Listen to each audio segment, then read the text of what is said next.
So I, 32 female, have 4 kids. I have 2 with my first ex-husband, who is currently addicted to D and has no contact with our kids, another child with my second ex-husband, and an infant with my now ex-boyfriend. Yes, my love life is crap, and I don't plan to date until my kids are way older. I'll just stick to my toys and romance novels. Anywho, I only receive child support for my child with my second ex-husband. He has an extremely well-paying job, and I receive $2,000 a month. He's the only partner I split custody with. He has a trust fund set up for our son that he will have access to when he's 18. With the $2,000 I receive, I invest half of that into my eldest son's tuition. He attends a very prestigious private school, and even with the full-ride scholarship he was given, boarding and books weren't included, so I have to pay for his boarding every month. It's around $2.5K a month, and I cover the other $1.5 out of my own expenses. The other $1,000 I receive goes towards all my kids, their food, clothes, and miscellaneous things. To clarify, I pay my own rent and bills. For example, my other child with my first ex-husband was invited on a trip with her friend's family to Disneyland during winter break. So I spent a good chunk of the money on her plane ticket, the Disney ticket, food, and other things. Or maybe my son with my second ex-husband wants a new expensive toy he saw on YouTube. And with a new baby, having that extra chunk of money to spend on everything he needs is very beneficial. I never really discuss finances with other people. Last night I went out with an old friend and the drinks started flowing. She was asking how I handle all my financial obligations raising 4 kids so young. And I did mention that the child support I receive from my second ex-husband not only helps keep things afloat, but the extra money every month that I don't use is in a savings account for a rainy day.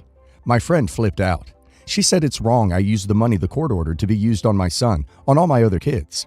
Since their fathers aren't in their lives, it's my responsibility to pick up the slack and not my second ex-husband's. I tried explaining that my son will never have to worry about finances his entire life, but my other kids will. She told me I'm money hungry, and if my ex-husband was smart, he'd challenge the court to lessen the payment if they knew I was spending most of it on my other kids. I'm not going to struggle when I have the money to give all my kids a better life, but being called a bad mother rocked my world, and I need to know if I'm wrong for what I'm doing. So, am I the a-hole? Sadly, I'm going you're the a-hole. Rent, food, utilities, necessities, I get it. Not the a-hole if that was it. Fancy private schools and Disney trips are what make you the a-hole. I'm sorry, but you're the a-hole. The bulk of this money should be going to the son it's being paid for. It is money hungry to use it so recklessly on all the kids. And I really want to know, is the son that's going to private school the son of the ex-husband that's paying? Because if it's not, that's a problem. Your ex-husband would be well within his right to contend that ruling and get the child support lowered a pretty substantial amount. You want to use the money for utilities, food, insurance, rent. Fine, that's what it's for. Funding Disney trips for the other kids? That's unacceptable. Info. Does your ex know the money is being spread among 4 kids? Yes, he does. Case closed. He knows it and is fine with it. It's nobody else's business. It's still unfair to the child who the support is intended for. Me, female, and my husband Tom have a child together, 3 male. Tom has another child with his ex-wife, Connor, 13 male. At the time of the divorce, I only met him 3 years later. Tom had a stable job that paid well, so the judge ruled child support for his son very high, and Tom had no problem paying. He has visits on weekends. After 1 year of our son, Tom was fired and found a job that paid much less than the previous one. For comparison purposes, the old salary, the child support took 30%, and with the current one, it takes 85%. This created tension between us. I had to start working hard and twice as normal. Tom couldn't help with almost anything at home, as there was only 15% of his salary left after paying my stepson's child support. Even though I talked to him, he said he didn't want to downsize so as to not harm Connor, and I really tried to be understanding. This reached my limit when I had an accident and I was out of work for 3 months. I'm self-employed and my salary has decreased by 95%. In those 3 months, we didn't go hungry because my sister helped. And if he was 1 day late in paying child support, Tom's ex would call him and charge him, not caring that we were tight. 2 months like this. I sat down with Tom and told him that our son had the same quality of life rights as his brother, which is not happening and is harming my health. The accident was due to stress. So it was his decision, but that I would do whatever was necessary for my son to have a good quality, and it was time to realize that it is not possible to maintain this value of child support without interfering in the quality of life of his other son, without I have to cover the whole. He tried to argue, but he saw my point eventually, and after 1 month seeing this, the judge asked for a reduction in the value of child support. It was proven that it was far beyond what he could pay without interfering with his life and other kid. He fixed it to 30% of his salary. Since Tom has never complained about it, it's pretty clear that I influenced him, and his ex is texting me, saying that I'm knowingly lowering my stepson's quality of life, and that I should feel ashamed for doing this to a child. This is a pretty mess, and it's left to me, like the monster who did this to a child. Am I the a-hole? Not the a-hole. The judge never said you need to pay to keep up Connors and his mother's lifestyle, but that you need to pay 30% of your salary. If the salary changed, then the amount changed. In my opinion, child support isn't meant to support an entire family, but to provide support to a child. Also, how was his ex charging him for being 1 day late? There are people who are years behind on child support payments still walking around. You would think this, but a good friend of mine went through something similar. Her hubby was laid off from his job and then rehired a month later at a lower pay. He worked by contract.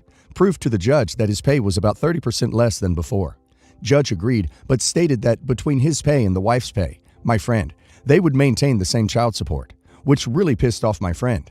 Not that she had any problems with the kids, but the youngest was in 8th grade, the other two in high school, and the ex didn't work at all. So my friend was basically paying all of their bills while nearly all of his paychecks went to child support, and they didn't have any kids between them. Ugh.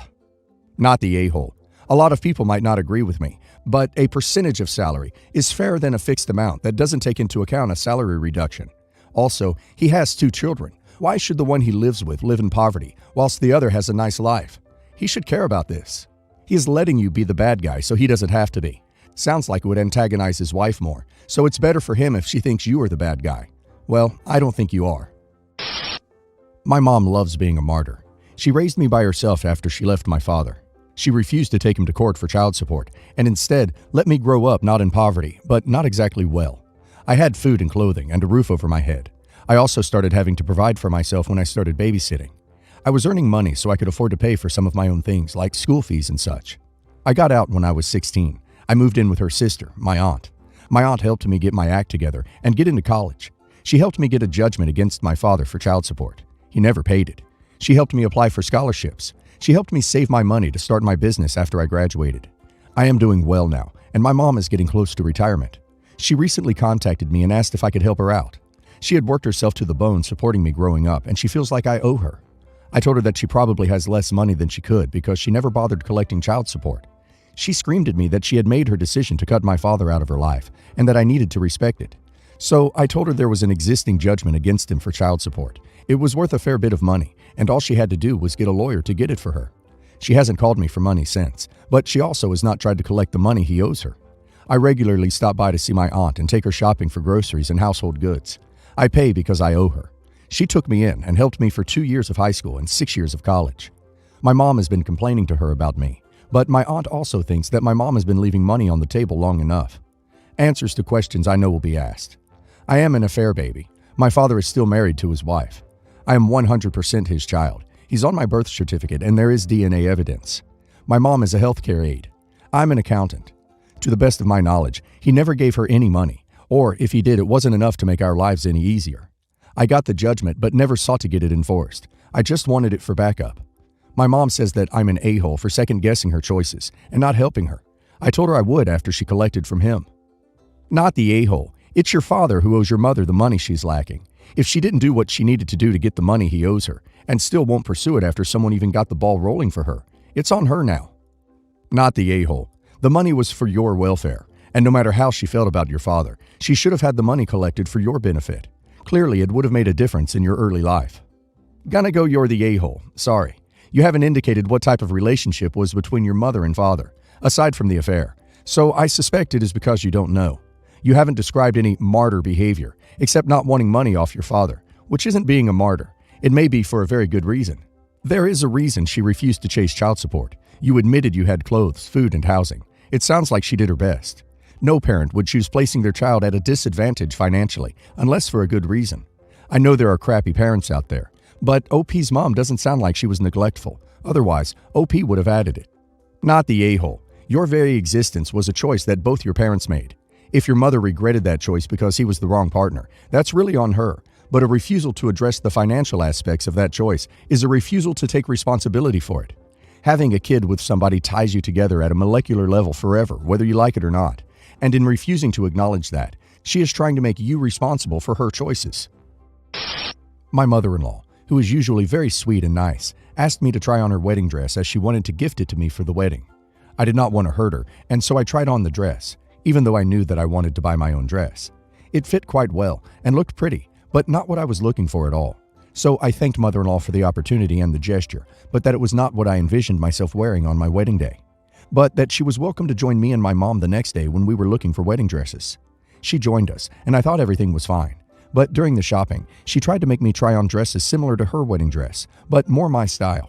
I tried 2 of her picks, but stated that it was still not what I was looking for, even though I liked it a little bit better on me than her dress, and I thanked her for helping me. She got quiet and only shrugged her shoulders over the other dresses I tried on. I finally found my dream dress, bought it. I'm paying about 2,000 euros, and my parents paid about 300 euros for shoes and a veil. My in-laws don't pay anything towards the dress or the wedding, and then we went to eat lunch together. Mother-in-law was still unusually quiet, so I asked what was wrong and if I could help her. She shrugged her shoulders and said, "It's fine," and I thought she needed a little more time for her. So I started a conversation with my mom and started eating after we all got our food. We did not exclude her and tried to make her a part of our conversation, but she just shrugged and moped. A few minutes into lunch, she said, "You are an ungrateful, spoiled brat," and I was utterly confused and asked why. This is what she said. "I would have gifted you my dress, but it wasn't good enough for little miss, I want a new dress. That's ungrateful. And I tried to find a compromise with a dress that matched both our tastes, and you still denied all that.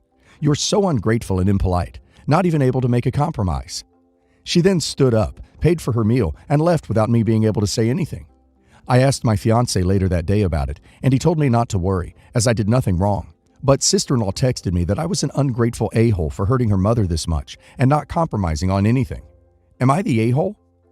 Not the a-hole. Why the duck would you compromise? You're not her kid who might like the history behind it, and really every bride wants to be special in their own wedding dress. Not the a-hole. There's nothing to compromise on here. You tried on her dress, as she requested, and did not feel it was for you. She was not expected to pay for the dress you chose, so cost wasn't a factor that would affect her. It's your wedding, your choice. No, this is not mother-in-law's wedding day. She has literally zero say in your wedding dress. It's your day, your dream, your dress. Your sister-in-law getting involved is ridiculous. Mother-in-law was way out of line. Then sister-in-law attempts to turn it all around on you. How lovely. You are not the a-hole. Update. 1. My fiancé already talked to her, I believe 3 or 4 days ago. 2. My mother-in-law called me just a few minutes ago to apologize. To me, it sounded sincere. She told me that she was disappointed that day because she wanted to be a part of all of that my wedding day, and she did not know how to ask since my parents already said they'll pay for my veil and shoes. And she knew that I didn't wear jewelry, except my engagement ring and a necklace my fiancé gifted me 8 years ago. So she couldn't gift something like this. And she did not want to gift me a garter, since she thought it was inappropriate to gift her daughter-in-law something like that. And that she was hurt after trying to give input on my dress and was rejected. She apologized again, and then asked to treat me and my mom to lunch tomorrow as an apology for her behavior, and that she wants to offer, if I'm up for it, that she pays for my bridal bouquet. So tomorrow we're going out for lunch, and after that to a florist, so I can show her the flowers I like and the idea I have for my bouquet. I, 22 female, was in a relationship with Kyle, 25 male, for over a year when Ella, 23 female, came into the picture. I'm so very sure that there was no cheating going on. Kyle wasn't being secretive, he wasn't hiding anything, and none of our friends seemed to be lying to me. So I was very heartbroken when he broke up with me, and, shock horror, got with Ella a few weeks later. Now, I'm a socially anxious introvert, so hiding from them and my friends was easy. I threw myself into work and my hobbies, and did everything I could to avoid them all due to the fact that Kyle and I share a friend group. Luckily, I had my best friend, Jenna, 21 female, by my side, and 100% on my side. Fast forward a year, Kyle and Ella announced their pregnancy to the world. Seeing the Facebook post made me feel like I was being broken up with all over again.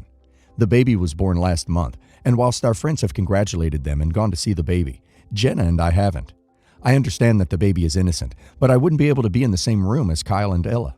Ella messaged me a few nights ago, telling me that I was a heartless bee for not being happy for them, and that I should have at least congratulated Kyle. Jenna saw these messages and sent one of her own to Ella, basically saying that Ella has no right to demand anything from me after she ruined my relationship. Jenna has reassured me day after day that I didn't need to say anything to either of them, but it's been eating away at me. Am I the a-hole? Not the a-hole. Ella is nuts. I can't imagine caring what my partner's ex thinks about my new baby. If I was her, I'd be annoyed if you contacted your ex, even to say congrats. Why do they even need a congratulations? What difference could it possibly make? I'm unclear why you're even in contact with them, though. It's perfectly normal to just stop talking to your ex. Not the a-hole, though. Not the a-hole. I don't understand why Ella's so upset. You're an ex who wants to maintain distance. It's been a year and you haven't had any contact or interactions with them. Why would Ella expect a sudden change? And honestly, Jenna shouldn't have messaged Ella. It's between the two of you, and Jenna inserting herself into it just creates more drama than necessary. Jenna is right though. You owe Kyle and Ella nothing.